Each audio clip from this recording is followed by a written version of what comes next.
नमस्कार। अपनी पाठ्य पुस्तक सर्जना का जो पाठ है काव्यखंड का रहीम, आज अपन उसमें आगे पढ़ने जा रहे हैं।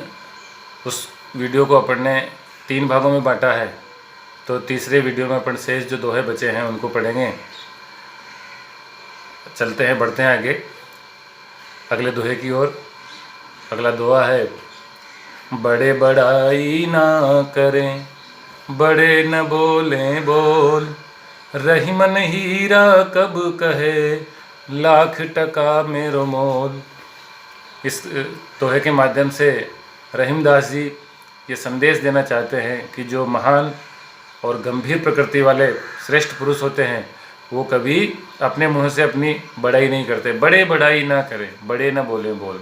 जो बड़े व्यक्ति होते हैं अर्थात जो महान और श्रेष्ठ पुरुष होते हैं वो अपनी बड़ाई स्वयं नहीं करते हैं। और बड़े न बोले बोल, वो बड़े बड़े बोल डींगे भी नहीं मारते, अपनी प्रशंसा स्वयं नहीं करते और व्यर्थ डींगे नहीं हाँकते हैं। आगे दृष्टांत देते हुए कवि रहीम कहते हैं कि रही मन हीरा कब कहे, लाख टका मेरो मोल। एक हीरे की तुलना श्रेष्ठ पुरुष से करते हुए कहते हैं वो कि हीरा कभी अपने मुंह से यूँ नहीं कहता कि मेरा मूल्य कितना है, लेकिन उसके अंदर जो गुण मौजूद हैं उसी से उसके मूल्य की पहचान होती है। इसलिए उसके गुणों ने उस हीरे को मूल्यवान बनाया है। वो अपने मुंह से कभी अपने मूल्य की, अपने गुणों की बड़ाई नहीं करता है। इसी प्रकार श्रेष्ठ पुरुष भी हीरे की तरह है, धीर गंभीर और शांत रहने वाले होते हैं। वो अपने गुणों की बड़ाई प्रशंसा अपने मुंह से नहीं करते। इस दोहे में भी दृष्टांत अलंकार का प्रयोग तो है ही।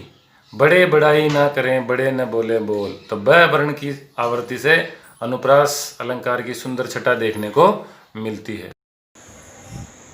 बिगड़ी बात बने नहीं, लाख करो किन कोय, रही मन फाटे दूध को, मथे न माखन होय रहीमा, मथे न माखन होय। कवि रहीम कहते हैं कि जो लोग स्वाभिमानी होते हैं वो अपनी बात पर, अपने मान पर, अपनी प्रतिष्ठा पर कभी आँच नहीं आने देते, अपनी बात को बिगड़ने नहीं देते, क्योंकि वो जानते हैं कि फिर बात बिगड़ने के बाद कोई लाख प्रयास करे, लाख करो किन कोई व्यक्ति कितना ही प्रयास करे, लाख प्रयास करे, फिर भी वो बात वापस नहीं बनती। वह मान प्रतिष्ठा, वह बात वापस बनना और मान प्रतिष्ठा वापस मिलना बड़ी मुश्किल होती है। दृष्टांत देते हुए कवि रहीम कहते हैं कि जब किसी कारण से दूध फट जाता है तो उस फटे हुए दूध को कितना ही मथो, कितने ही उसको बिलो, लेकिन उसमें से मक्खन नहीं निकलता है। मक्खन तो दही में से ही निकलता है। तो जब दूध फट जाता है तो फिर वो बेकार हो जाता है। उसी प्रकार जब किसी व्यक्ति की बात बिगड़ जाती है तो फिर वो उसको वापस, उस बात को वापस बनाना, उस प्रतिष्ठा मान को वापस प्राप्त करना मुश्किल हो जाता है। सरल भाषा का प्रयोग है, लोकोक्ति परक शैली है और दृष्टांत अलंकार का प्रयोग इस दोहे में हुआ है।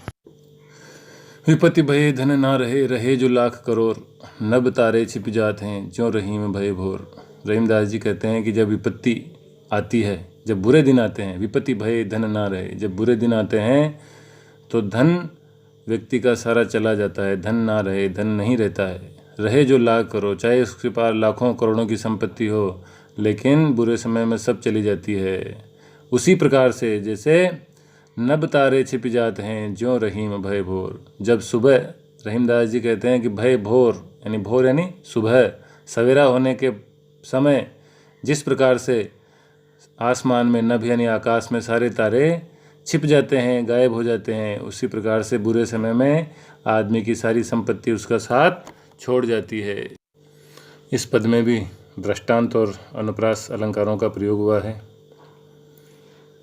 कथन शैली रोचक और प्रभावशाली है। मांगे घटत रहीम पद, कि तो करो बड़ी काम, 3 पेक वसुधा करो, तऊ 52 नाम। मांगे घटत रहीम पद। रहीमदास जी कहते हैं कि मांगने से व्यक्ति का पद, उसका मान घट जाता है। कितो करो बड़ी काम, चाहे वह कितना ही बड़ा काम क्यों नहीं करे। कितो यानी कितना ही, करो बड़ी काम, कितना ही बड़ा काम क्यों नहीं करे, लेकिन जब वह मांगने जाता है तो उसका सम्मान, उसका पद घट जाता है।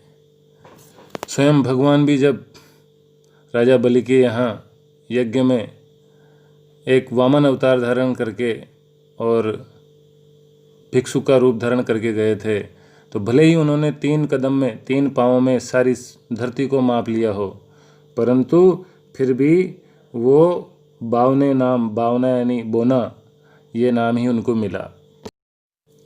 मान सहित विष खाय के शंभु भये जगदीश, बिना मान अमृत पिए राहु कटायो सी। कवि रहीम समुद्र मंथन के समय की पौराणिक घटना का उल्लेख करते हुए कहते हैं, जब समुद्र मंथन से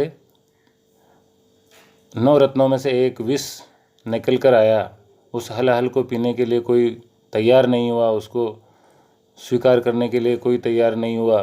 तब सबकी अनुनय विनय के बाद भगवान शंकर ने उसे अपने गले में धारण किया, उस विष का पान किया।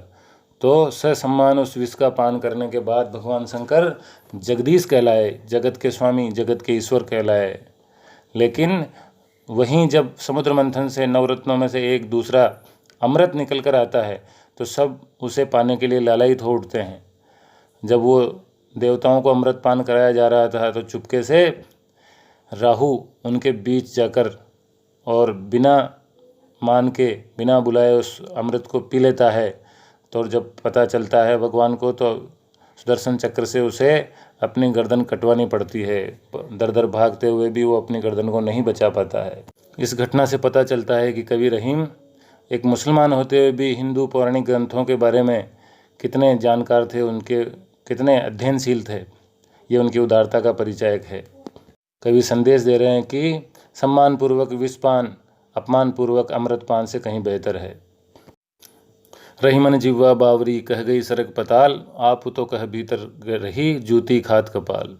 रहीमदास जी कहते हैं कि ये जीभ जो है, बावरी यानी पगली, कह गई सरक पताल, कुछ भी कह जाती है। सरक पताल मतलब कुछ भी अनुचित और अनर्गल प्रलाप कर जाती है, उटपटांग बातें कह जाती है, और खुद तो कहकर मुंह के अंदर छिप जाती है। आप तो कह भीतर रही, यह तो कहकर मुंह के अंदर रह जाती है। जूती खात कपाल, और जब उस अनर्गल प्रलाप, विवादित बातों को कहने से जब जूते पड़ते हैं, तो बेचारे सिर को खाने पड़ते हैं। इस दोहे में कवि संदेश देना चाहता है कि व्यक्ति को बोलते समय बिल्कुल सतर्क रहना चाहिए, सोच समझकर बोलना चाहिए। और दूसरी बात ये कहना चाहता है कि किसी की करनी का फल किसी और को भुगतना पड़ता है। जीभ तो कह जाती है और जूते कपाल को खाने पड़ते हैं। जिह्वा बावरी में मानवीकरण अलंकार का प्रयोग हुआ है। अमृत ऐसे वचन में रही मन रिस की गांस, जैसे मिश्री में मिली निरस बांस की।